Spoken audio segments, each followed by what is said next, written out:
Good morning and welcome to More Tea Minister. My name is Ian. Before I actually start the video, just some apologies. The lighting in our living room here is a bit odd today. I've got light streaming in for the window and I've got the main light on, a light behind me and a light in front of me, but it still looks like I'm trying to be Two-Face from the Batman series. I seem to be all in shadow on one side, but we'll leave that to one side. Today, we're going to look at a dark tea from China.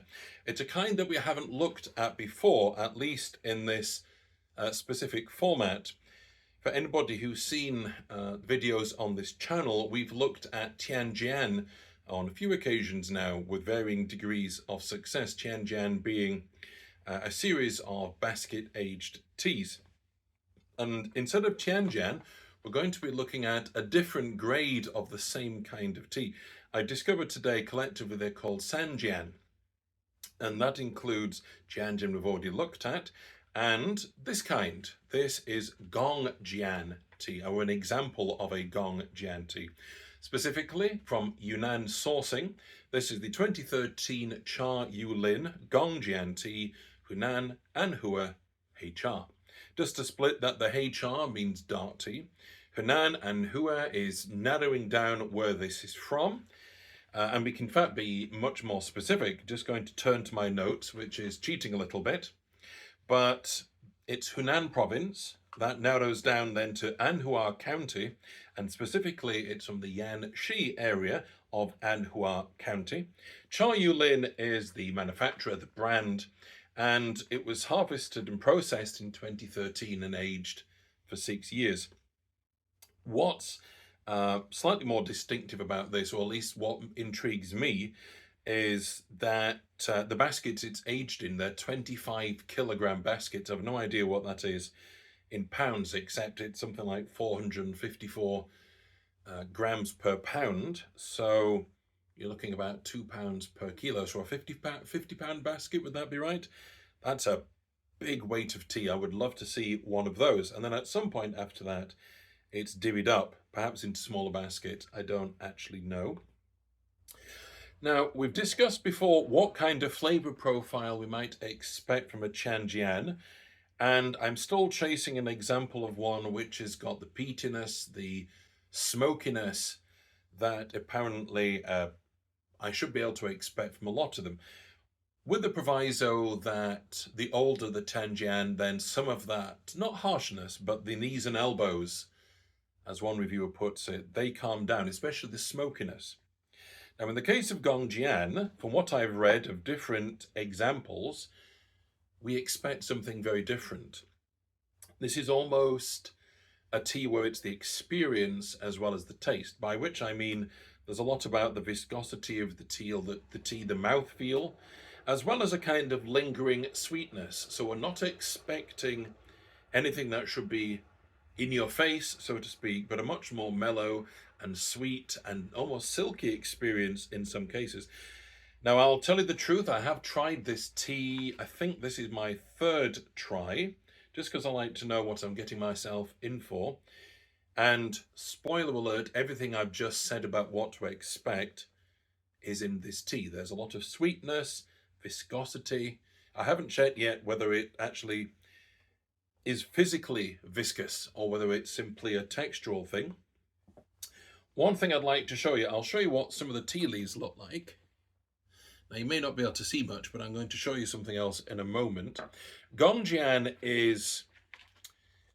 it denotes a grade within the San Jian teas. You've got Tian Jian, and you also have Gong Jian. There's a third one, Shanghai Jian, which seems to sit between the two.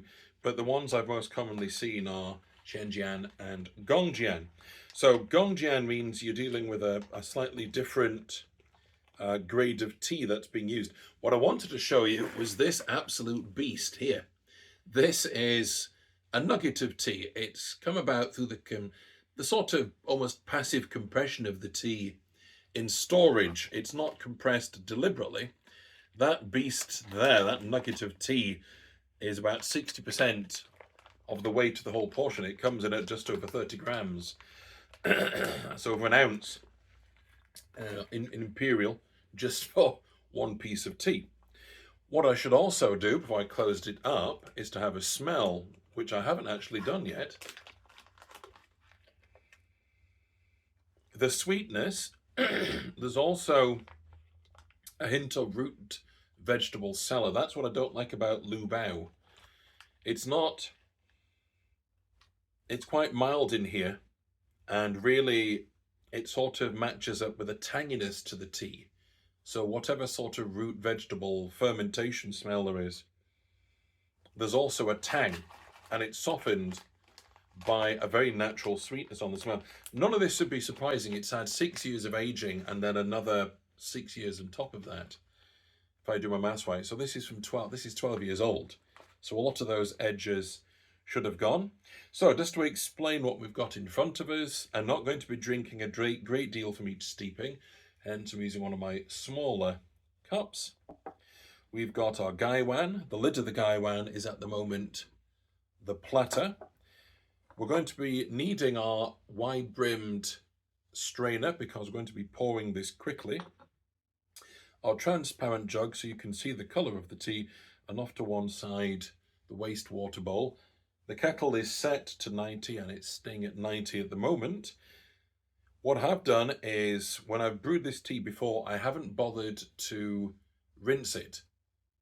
I'd figured at this age, and with trying to be very careful about the brewing parameters, because this doesn't seem to oversteep as quickly as Tian Jian. It's a little more forgiving, but I'd still rather not push it. This is 6 grams of tea, by the way, and we'll be using 100 mils of water. So 90 degrees centigrade, 100 mils of water at 90 for each steep, 6 grams of tea, and we're going to give the first steep no more than about 10-15 seconds. As I say, from my experiments, it's a little more forgiving, but I'm not going to overdo it.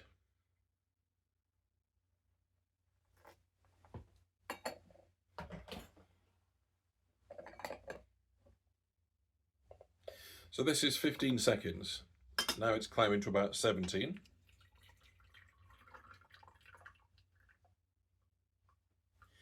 I'm not expecting a great deal of colour after such an early steep. And the smell is sweetness and fermentation. It's a lovely combination. Quite bitty. So I'm going to try and recover some of this, otherwise there won't be anywhere near as much tea. This is not exactly elegant. Right. What's the colour like?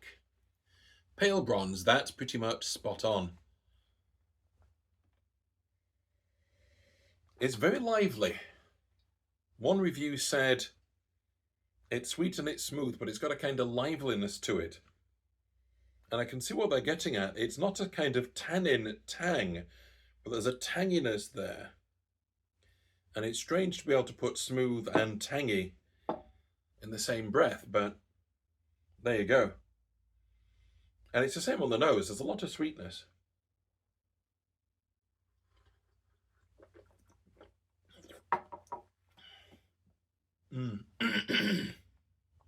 A lovely kind of fermented taste. It's going to take a bit more. Very smooth. By which I mean there's no knees and elbows, but it feels very smooth. In fact, what I'm going to do is just roll it around. So far, I don't see any evidence of actual viscosity. It's all in the mouthfeel. But it's definitely there. I reckon some further steepings will bring us some extra flavour. So let's crack on, as we say over here.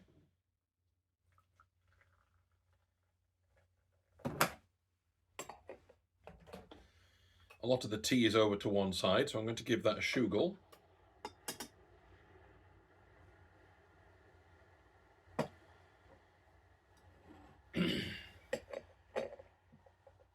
"20 seconds, that one.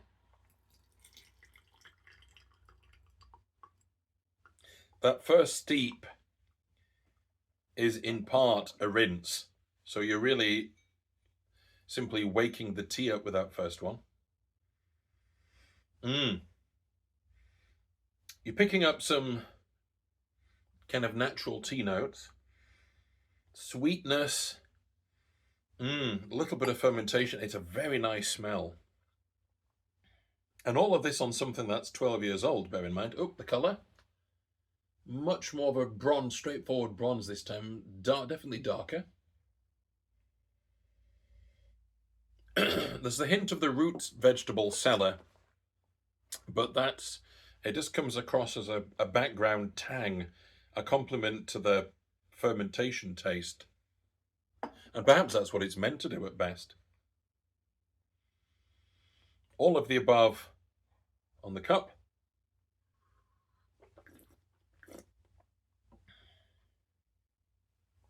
A little more tang, very smooth. It needs either a longer steep or perhaps slightly warmer water. So I think we'll bump that up to 95. Still feeling a little thinner than it. I don't feel as if it's reaching its full potential.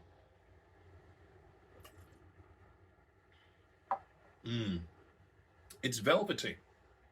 That's the word. It's remarkable. It's no wonder back in the day these Tian Jian teas had such an excellent reputation.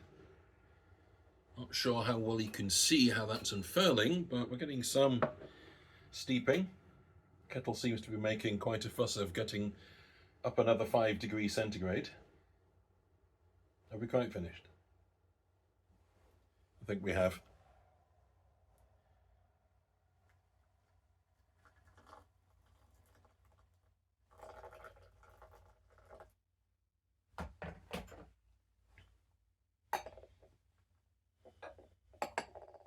So this is 20 seconds.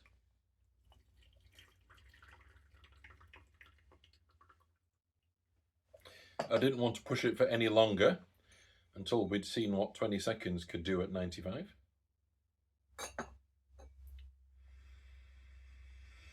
On the lid, almost a smokiness.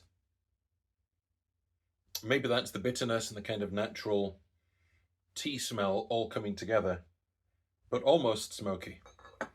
I'm not saying it has been smoked, I don't know. I should have read into that more, shouldn't I? Oh, that's a lovely bronze colour. There's a lot more red in that.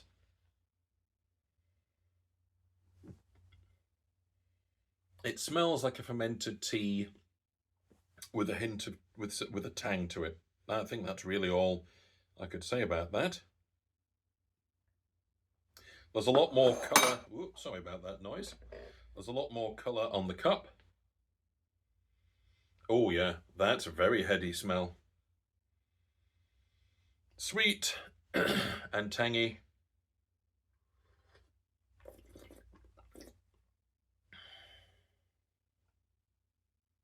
I can actually, do you know, I don't know if you could see that on camera, my hand does relax and it's such a lovely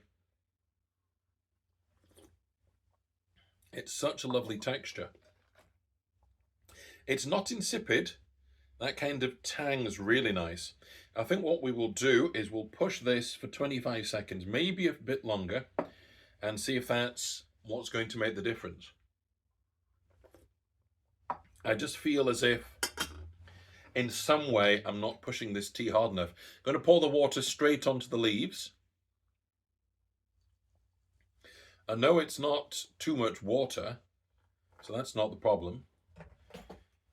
Let's push this towards 25, maybe even 30 this time.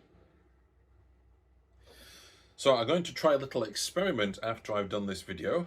I'm going to do it quickly because my family are effectively exiled from the kitchen, which is that way, because they have to come for the living room, where I am, through a door over here, and they can't really get past this camera and the chair that it's the chair it's attached to. So I'm going to do a YouTube short after this. I want to very nice. I want to do a heads up on a mini series I'm going to be doing very soon. It's part of a much longer series, but what I like about these videos is that it's a journey of discovery for me, not just when I blind taste a tea, but also starting up this YouTube channel has encouraged me to be as systematic in my approach to trying teas as I am with my CDs. You may be alarmed to know that I'm even more enthusiastic about medieval and Renaissance music than I am about tea. There's a scary thought. Oh, now there's definitely more liveliness there. More tang, perhaps, but definitely more liveliness. Yeah, look at the colour on that. That's darker still. Yes, something's coming through. Almost. I'm minded of some kind of medication, something. I'm not entirely sure what. Camphor. I'm minded of camphor for some reason. I don't know why. Yeah, that's really dark in the cup there. This will be the last steep. I don't want this video to go on for too long. Too late, I hear you cry. Fruity. There's a hint of fruit there. Speaking of I hear you cry, before I sip this, I do appreciate the few comments that I get. If anybody else wants to comment, even if just to say hello or to ask a question, I'm more than happy to try and answer.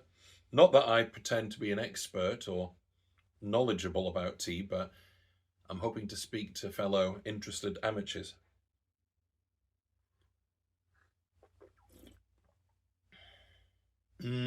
Yes. There's more body to that still. The tang's coming to the fore.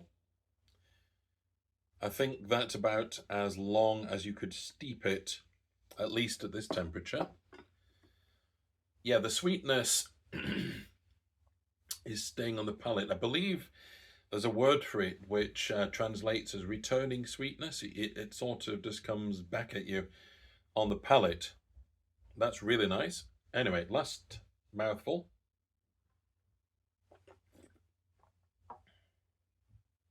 Okay, and a hint of that root vegetable cellar in there. So, let's sum up. What can I say about this tea? It's nice to try something other than a straight up Tian Jian, so we're branching out. That's always something very encouraging to try. Is it very easy to get hold of? I can think of a couple of brands that do Gong Jian, including by Shashi, they do it. This is, as I say, by Cha Yu Lin.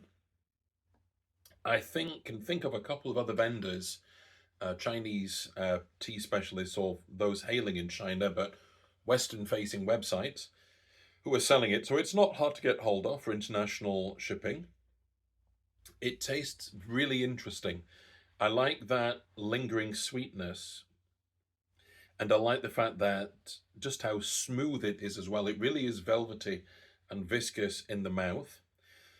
As with the Tian Jians, I can't give a sort of wholehearted or unreserved recommendation for brewing it. It's not as touchy, if you want to put it that way, as the Tian Jians, but I still feel that you would need a few different sit downs with this tea to try and tweak your gong fu to match exactly what the tea requires. That was pumped up to 95 and landing on 35 seconds. So maybe start at 95 or go up even higher, but really short steepings and see where that gets you. But all in all, 2 and a bit out of 3 isn't bad. And it's nice to try something a little bit different. I hope that this has been of some use and interest to you, and it remains for me only to say happy steeping and God bless.